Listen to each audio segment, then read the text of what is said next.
Okay, good evening, everybody, and welcome to episode 9 of Meet the Judge. And tonight we are back in Sweden, and I'm joined by a breeder exhibitor of Scottish Terriers, Pekingese, and Labradors, FCI All Breeds Judge, Mr. Dan Ericsson. Good evening, Dan. How are you? Thank you very much, and I'm very well, thank you, and thank you for asking me to contribute. And how are you? How are things at the moment in Sweden? Well, things are improving in Sweden. Sweden has been hit quite hard by the coronavirus, and I know that our policy has been criticized quite a lot. And we have not had a severe lockdown, but we are asked to be careful. And for many, it has not been easy. And I think we are very wary of the situation.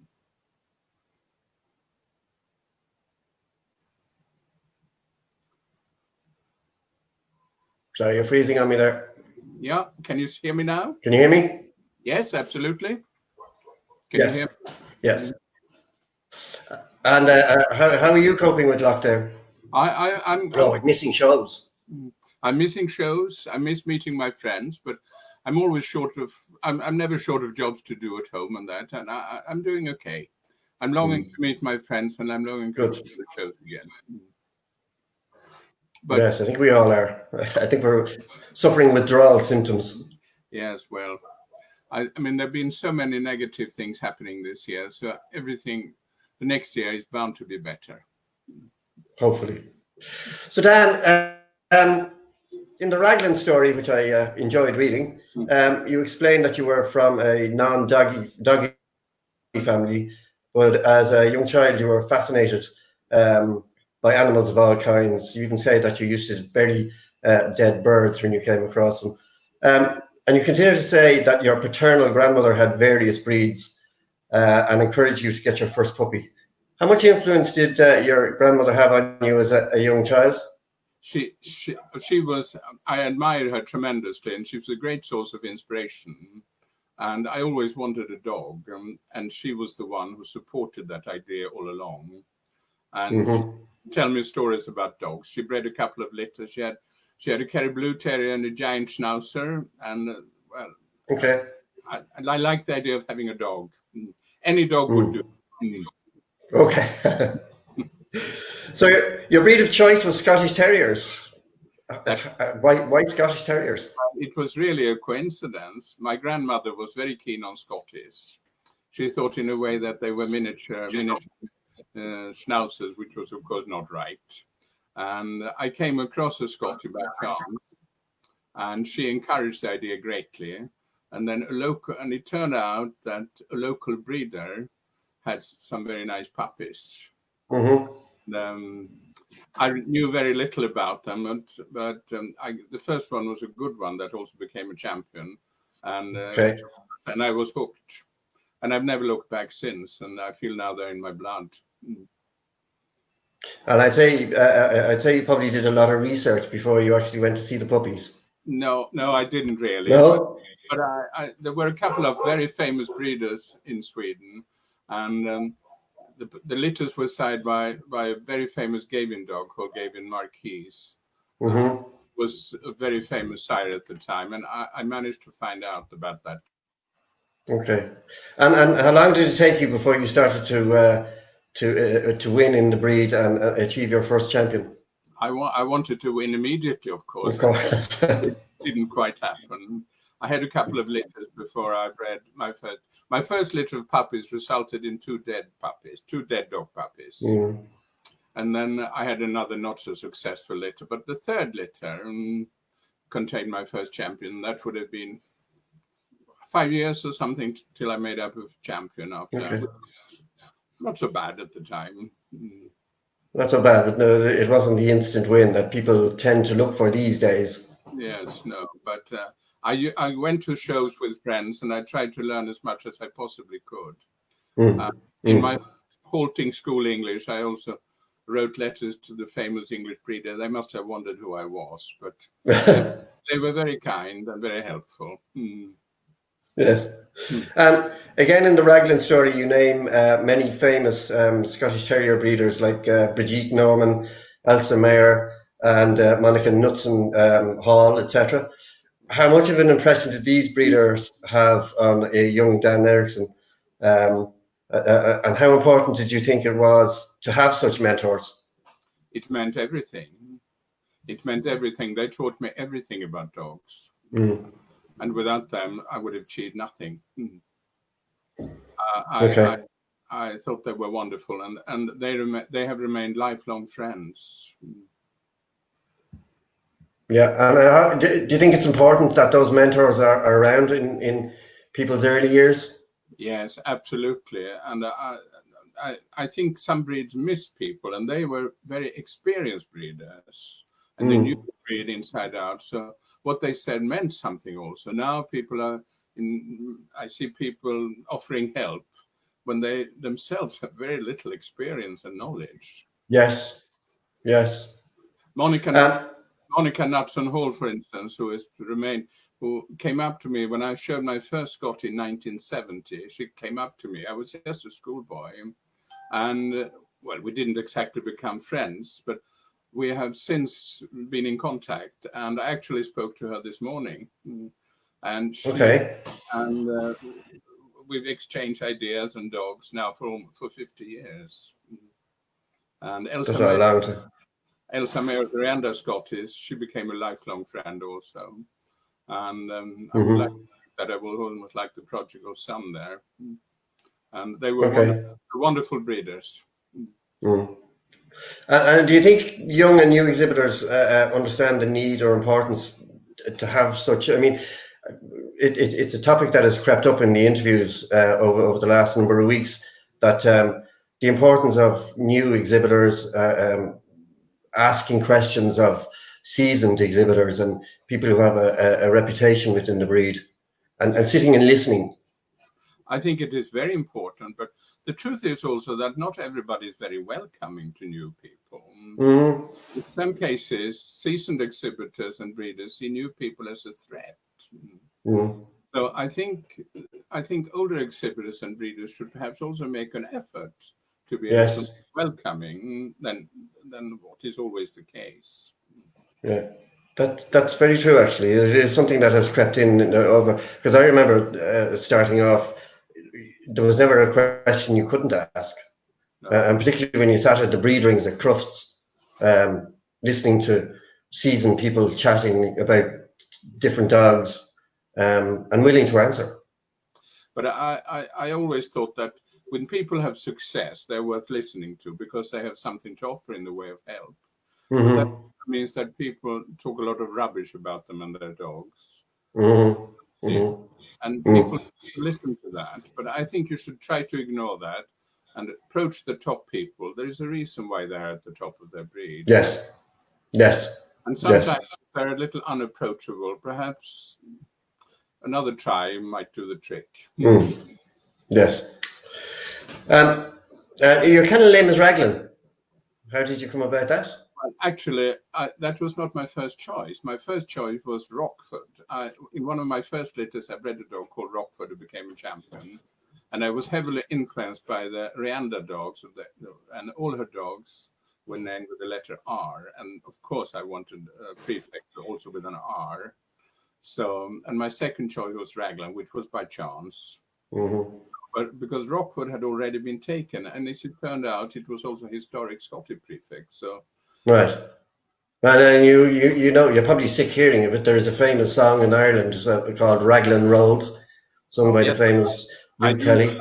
I'm sure people probably sing it at you at this stage. There is a Raglan Castle also, I know that. Yes. Sadly not in Scotland. Yeah. And you widely use breeding from the Scottish Terrier's country of origin. How important do you think this adds to people's success, and what value do you put on researching pedigrees? Everything.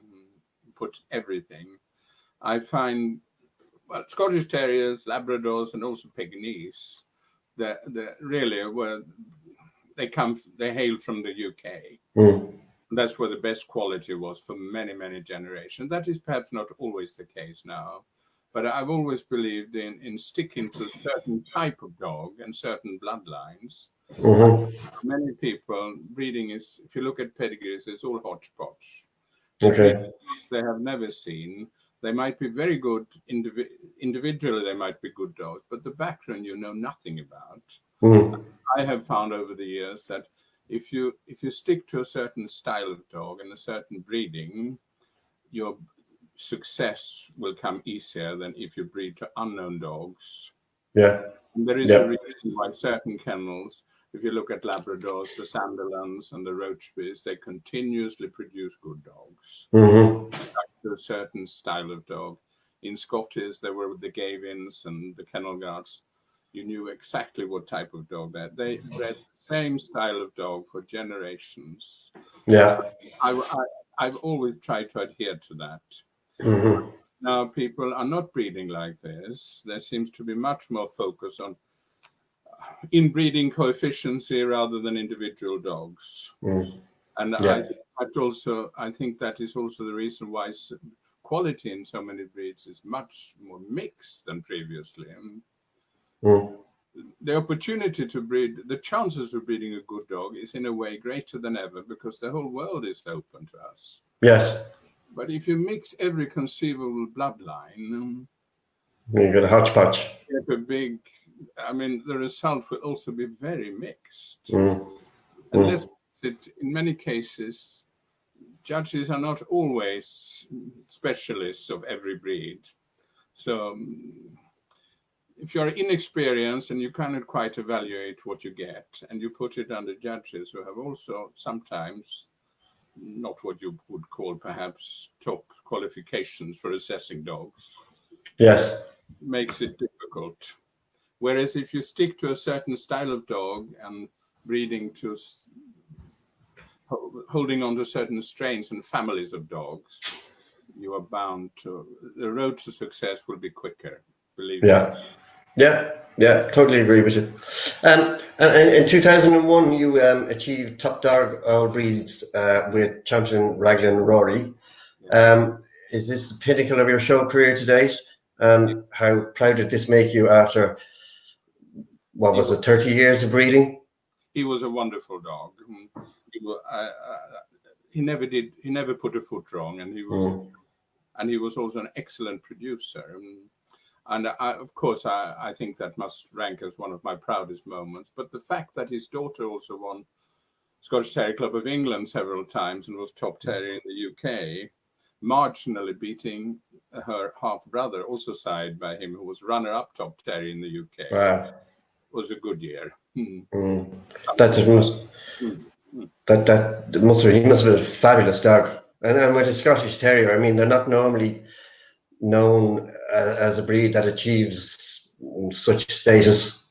But I think they were individual successes that I rate very highly. But I'm really proud to see that many dogs bred here figure in pedigrees of other top winning Scotties worldwide.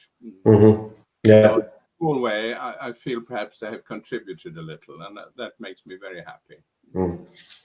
And you've also enjoyed great success with Peaks and Labradors, very different to Scotties and indeed to each other.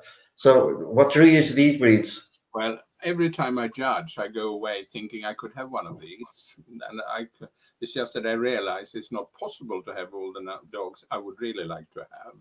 And I'm enthusiastic about various breeds all the time. Peaks fascinated me, and they still do. But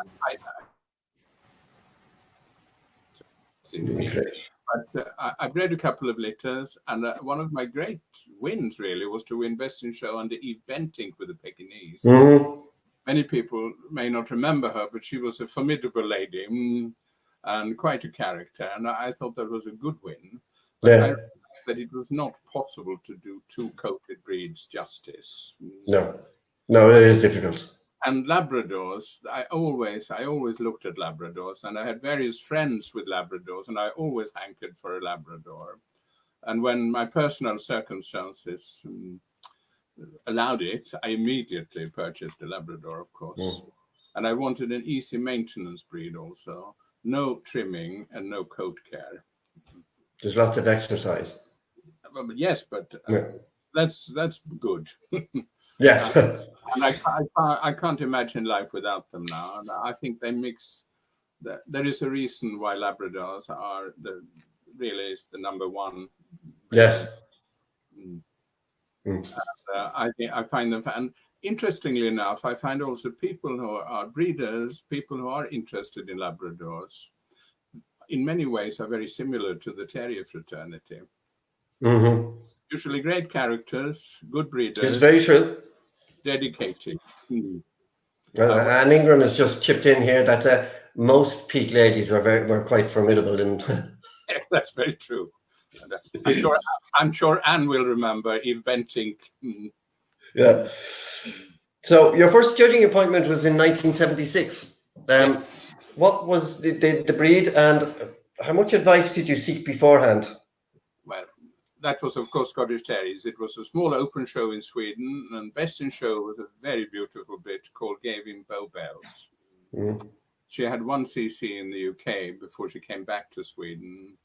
And, well, I talk to breeders all the time, and I can't think of a time when I didn't talk and breed Scottish Terriers, and would have started around that time, and I've sort of never looked back. And then I think quite early also I was asked to do a Scottish show in England in '83, which was the centenary year of the Scottish Terrier Club, and I found it quite daunting with all these famous breeders around the ring, and here I was, at that time, quite a skinny Swedish schoolboy. But they were really kind. I actually came across a picture of that occasion, which I might put up on Facebook later. And and with the committee and me, and much to my horror, I realized that they were all dead except me. Yeah. Yes. Sadly, I think we're all coming to that age where this is happening when you look at photographs. What was the best piece of advice you received? About dogs in general, you mean? Before your first judging appointment. Well, the best piece was to be a judge fearlessly. And I remember somebody saying to me, if you find some exhibitors daunting and a little intimidating, don't look at them. Just look at the dogs. Pretend they haven't got a handler. Yeah, fair enough. I find that still, actually, that some exhibitors seem to have a habit of staring at you when you're about to place them. Oh, yeah. Yes. If they tell you, don't you dare put me down. And I try just to ignore that gaze. Yes, there are quite a few have that particular stare. There was one very famous judge who was also an exhibitor that Moa talked about, Ulla Segerström, who could be quite an intimidating person. She used to do that. She used to stand in the ring and she would stare at you straight into the face. And it usually worked. I know we've touched on this a little bit, but I still think it's always an important one, question from or answer from All Breeds judges. Do you think aspiring judges ask enough questions these days from established judges and breeders? I find that very difficult to answer, because I think that varies. But what I think is a good idea is that every new judge has a mentor, somebody they can talk to. And I do that also to my colleagues, people I respect, because on every show, there is always a placing that I ponder about and a little thing that I'm not so sure of. But I like to have somebody that. And I think when you're a new judge, that is even more important. Yeah. But some people might be a little frightened because they feel it reveals their ignorance, but that is not so. I think it's better to be not so sure and ask in order not to make the same mistake again. But I agree with you, because even as All Breeds judges, when we're sitting at the side of groups all together as judges, we are chatting about dogs that we put up or dogs that come into the ring. And I've always found that fascinating, particularly with, I mentioned before, the late Kenneth Ed. I used to love sitting at a group ring with Kenneth and just chatting about dogs coming in and out of the ring and getting his opinion. Yes, and you're always learning. Absolutely. But you can, of course, you only get a glimpse of the dog, but you see the outline of the dog. I think you can learn a lot from that. And I think it's important for judges to stay, to watch the groups also.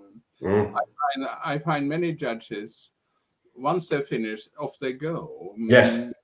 And I think you have ambitions to judge several breeds. You must also stay to see the best dogs in the ring, because I think you must expose yourself to quality in order to understand quality. Yes. And if you leave the ring immediately when you're finished with your 30 or 40 dogs, well, it's not going to happen. That's right. That's right. I realize that sometimes distances and traveling and all this, but I think as much as possible you should stay to see the best dogs at the end of the show. I think that's true. That's also true of exhibitors who the trend these days are to show your dog, and if you lose, then you pack up your stuff and you go. Now I know people have lives to lead and things are different these days, but certainly in Ireland years ago, everybody stayed and supported their breed in the group and chatted amongst themselves, and you learned a lot. And even when you go to crufts, standing watching your breed, listen around the ring to what people are saying.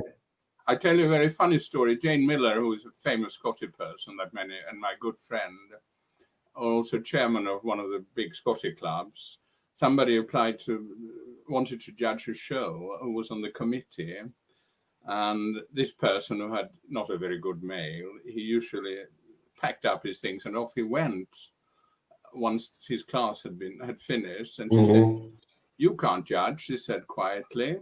And she said, "Why not? You've never seen a bitch in the ring." And fair comment. And it was a very fair comment. Yes.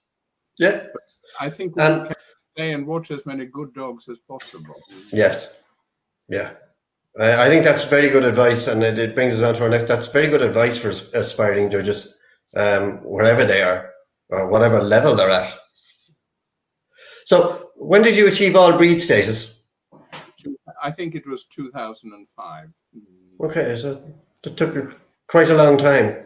Yes, it's a little quicker now. That was never my ambition. I started off with terriers and toys. They were my first groups. And then branched out into gun dogs, of course. Yes. And then the Kennel Club approached me, and well, here I am now. It's taken a lot of study. It took a lot of study, but I mean, now, of course, judging takes up a lot of time, but I used to go to all the shows, and I was one of the regulars at every championship show for a very long period of time. And roughly how many? Sorry. Go ahead. I said, I think that's a good starting point. If you aspire to judge, go to the shows and see as many dogs as you can of different breeds. Yeah, absolutely. And how many countries have you judged in today, roughly? Well, it depends. On an average, 35 to 40 weekends in a year. All right. That's quite hefty. Well, I enjoy it. I'm getting sick of airports. But the shows and the dogs make up for it. Yes. I touched on that with Moa, that people think it's a glamorous life, but it's very often just airport, hotel, dog show, airport. I feel very fortunate because when I'm in the middle of the ring, I enjoy it tremendously, and usually hospitality is excellent, and I feel very fortunate to be able to do it. However, I find traveling has become tiresome. With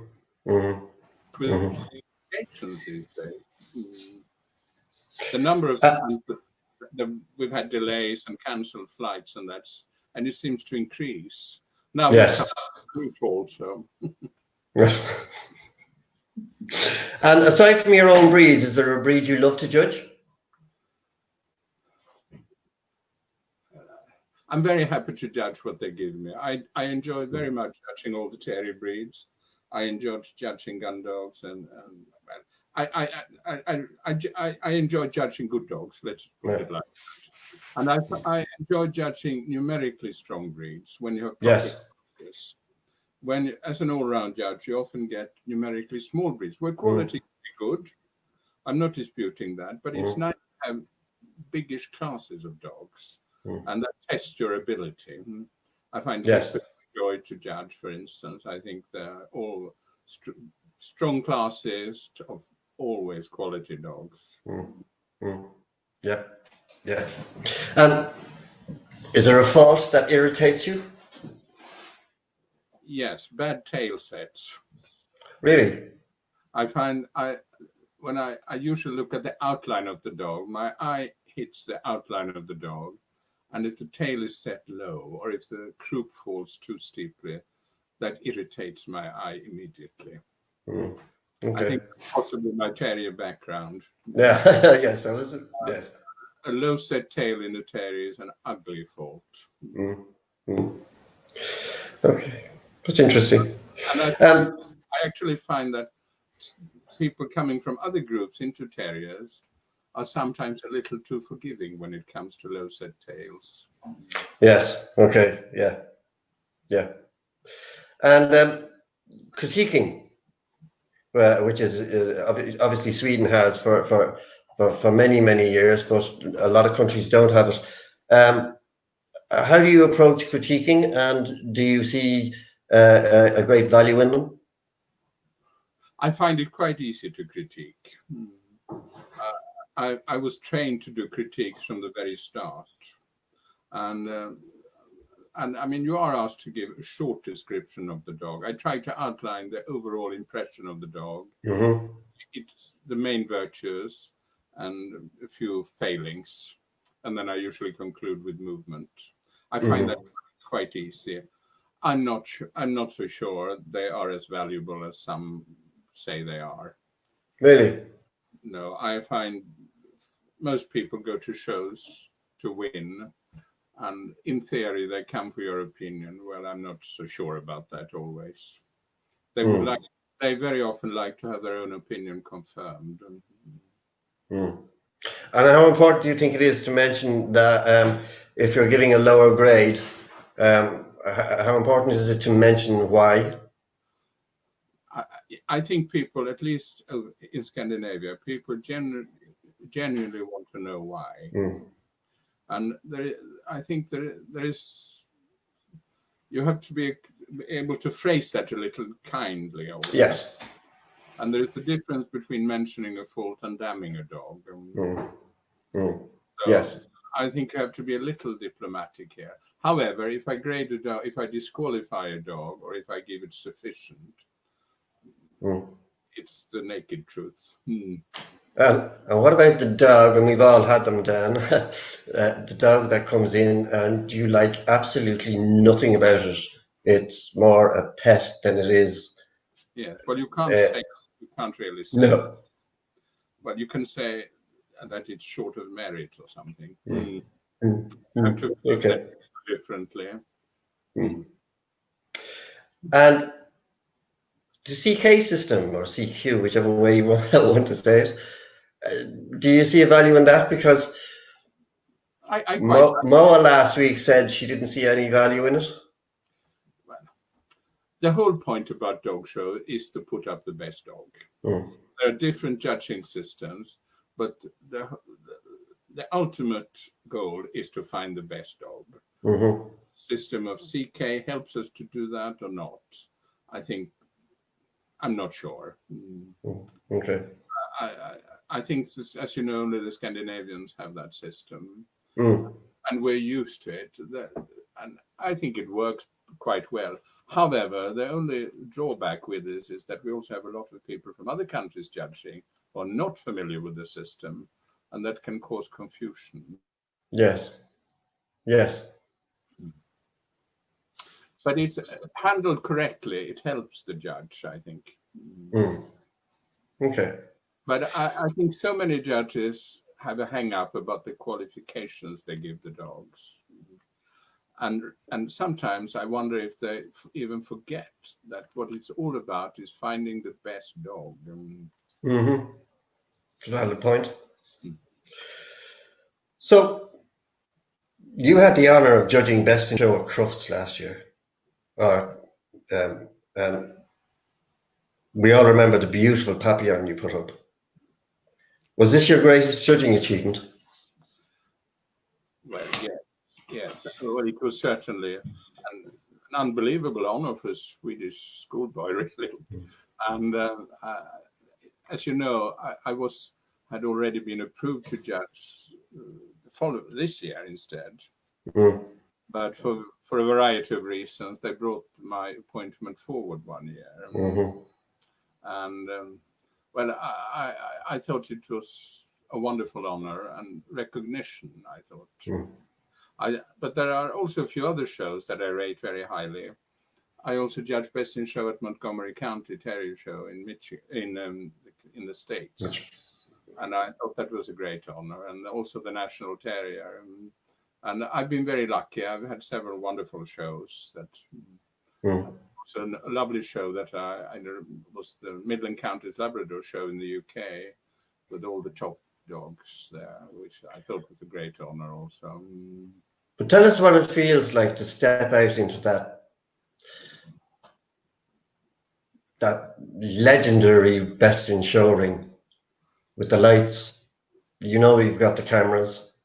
But one thing which struck me forcibly is that the ring is not as large as it looks on television. Really? No, it is not. But you're aware, what worried me more than anything was that the timing had to be perfect. You have to stand in a certain spot and you have to look in a certain direction for the cameras. But as always, once the dogs appear, it relaxes you. And yes. I kept thinking, I've got to get this right. And have to do it at a certain speed. But I found it less. I wasn't as nervous as I thought I would be. Let's put it like that. And the Kennel Club couldn't have. Kennel Club is under in a lot. It's criticized for a lot now, but on that day they were wonderful. It is. Yeah, it must have been a huge honor, though. I thought I was very lucky because I felt I had a good lineup, and they were all showing superb. Not one of them spooked or no. Very memorable. It was a great tribute to the dogs themselves that under that, because they're not used to they can't be used to the lights, etc. And it's quite warm, I believe, that they all show so spectacularly, impeccably. And you had a fabulous lineup. I thought so too. I thought they were wonderful. So, as somebody who's heavily involved in both breed clubs, show societies, and indeed the Swedish Kennel Club, how important do you think it is that people give something back to our sport? It is imperative, otherwise there will be no sport. And I think if you want to do dogs properly, you must be prepared to contribute. When I started, when we all started, we were very fortunate that people helped us along the way. And the breed clubs look after the interests of the breeds. If we are not prepared to do so, there will be no sport at all, finally. So it is very important. However, what worries me about this is that some of the best people very often feel, well, I've done my bit, and then they resign, and understandably so. That in many cases there are inexperienced people who see this as a position of power, which is not always used wisely. Yes. And I think perhaps if the experienced people helped out a little more rather than felt they've had enough, I might be able to steer things in a different direction. Yeah. I think it's a worry in some countries that there aren't enough young people or new people putting themselves forward, because I think certainly growing up like yourself, I was involved in the sort of smaller shows where you were maybe just laying out rings or whatever, but you did it. Now people tend to sort of, the committees are getting older. But I mean, there are two aspects here. Either there are a lot of very experienced, excellent people who are reluctant to allow new people into the committees. They sort of hold on to their position. They do it very well, but they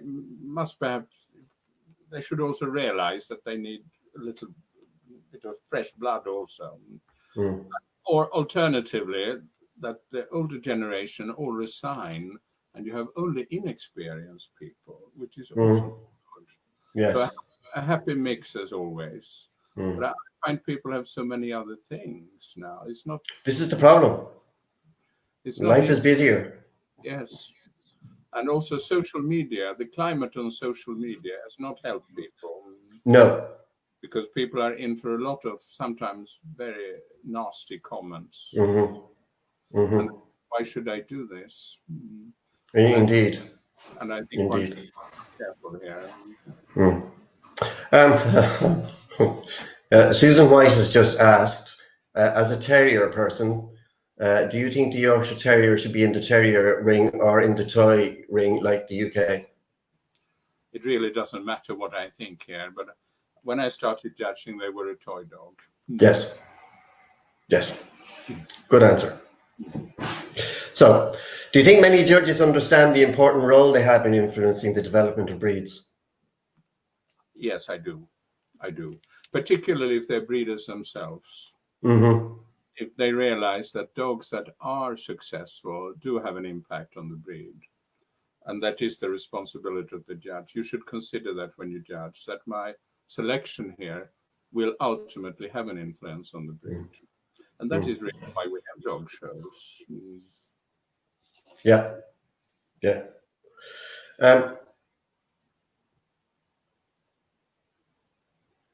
As a breeder now and a judge, because we are under attack from various elements worldwide, whether it be government or activists, how do you think we can protect our sport? I think we have been too placid. And as soon as there's been criticism, we've jumped and we've sort of followed what they've said. I think when Pedigree Dogs Exposed was first broadcast in the UK, the dog world immediately sort of sprang into action. And I always felt that by doing so, the message we sent was that, yes, we do have a lot of problems that we've been sweeping under the carpet. And I think we need to have a positive approach and say, yes, there are problems. However, the very large majority of dogs are well looked after, sound and healthy. And we should not be afraid to say so. Absolutely. And Absolutely. I think I feel, for instance, the brachycephalic breeds are having a very rotten time at the moment. And I think the dog world should all unite and defend these wonderful breeds. Instead of finding faults with everything. And I'm sorry to say that I think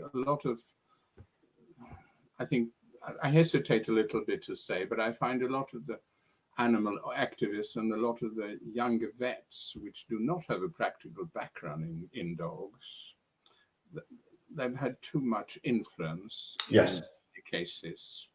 At the expense of experience and knowledge. And I think experienced judges, experienced vets and breeders should perhaps involve themselves a little more and not surrender to every stupidity. Yeah. But do you think the major kennel clubs should have a common policy? I do.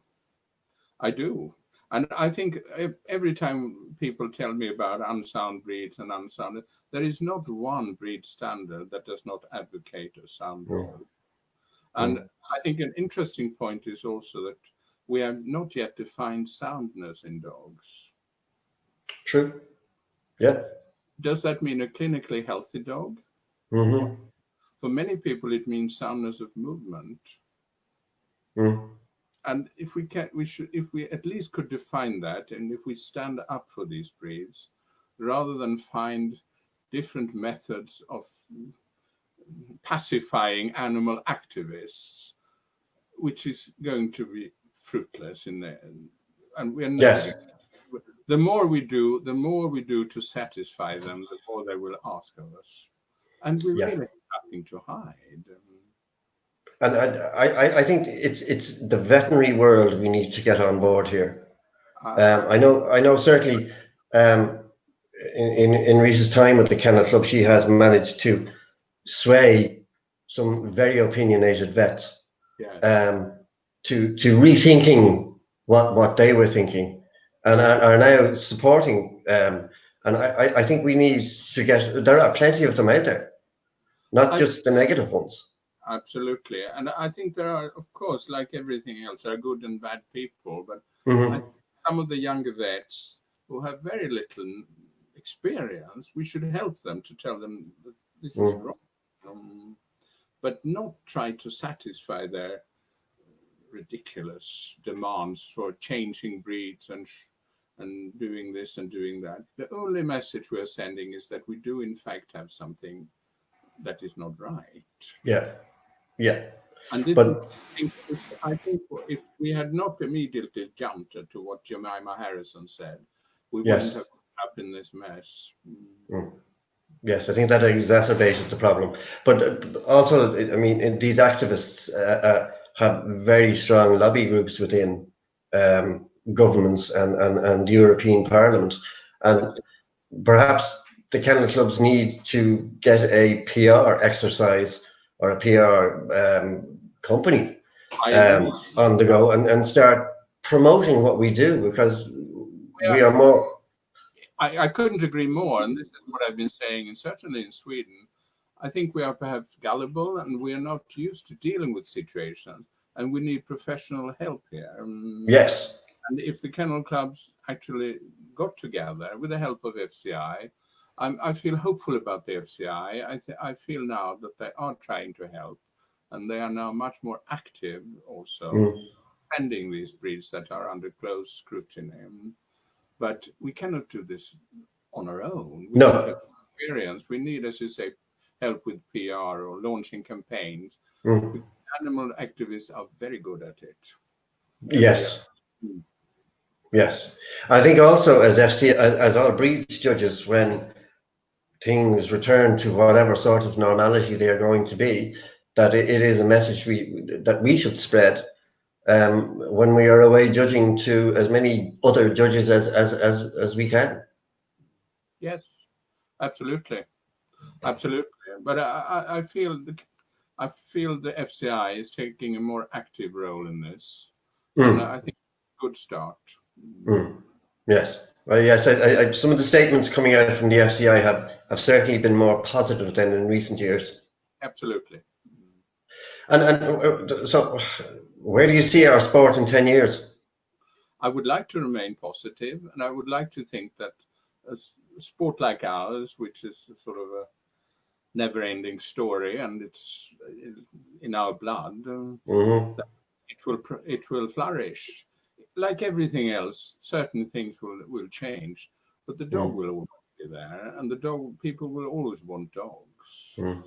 Emphasis is put on different breeds at certain time, and on health and agility and obedience. For instance, obedience, which used to be a very major thing in dogs 30 years ago. Well, you don't hear so much about it. It's now agility or flyball or whatever. Yes.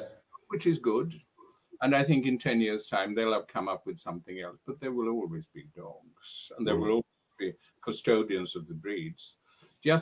I would just like our kennel club to help us protect these historic breeds.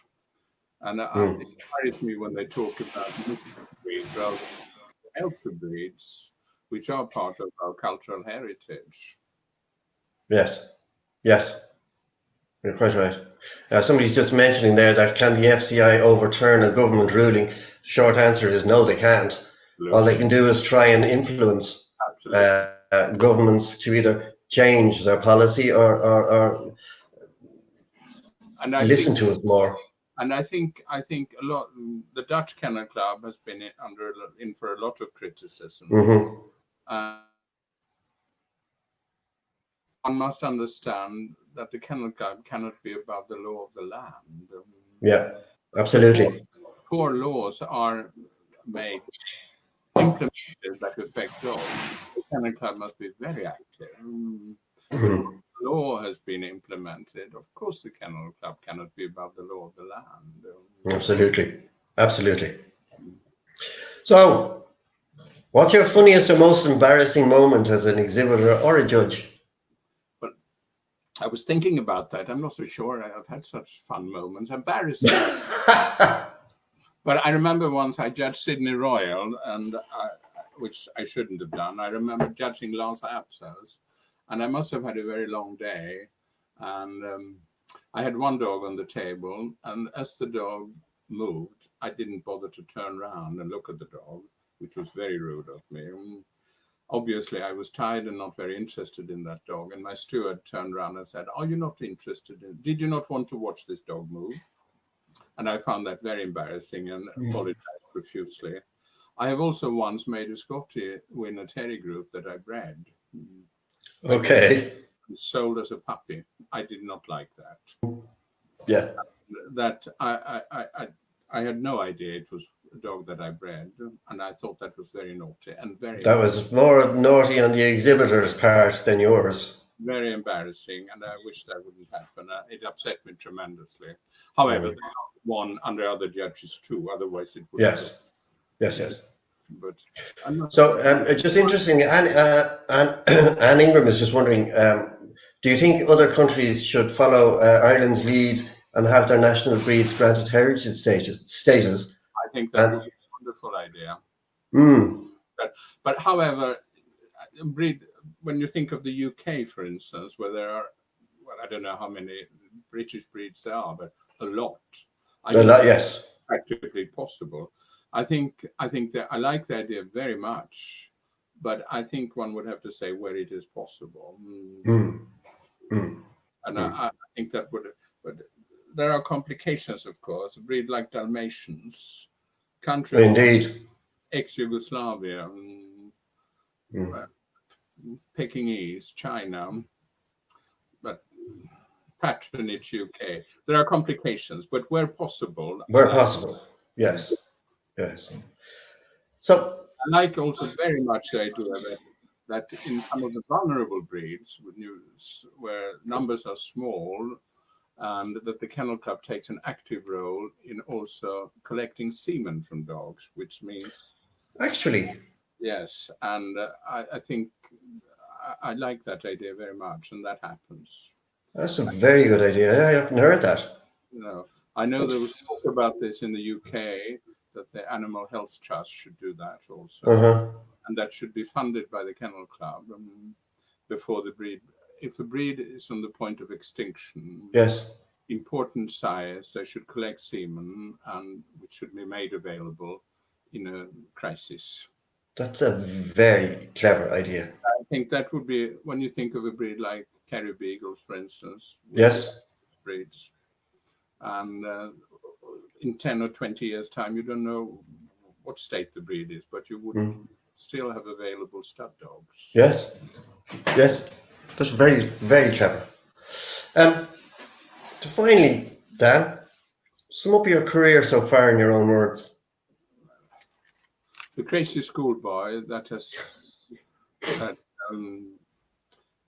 was smitten by the dog world and has never left it. I cannot think of one day in my life when I didn't think about dogs. And it's a wonderful sport we have.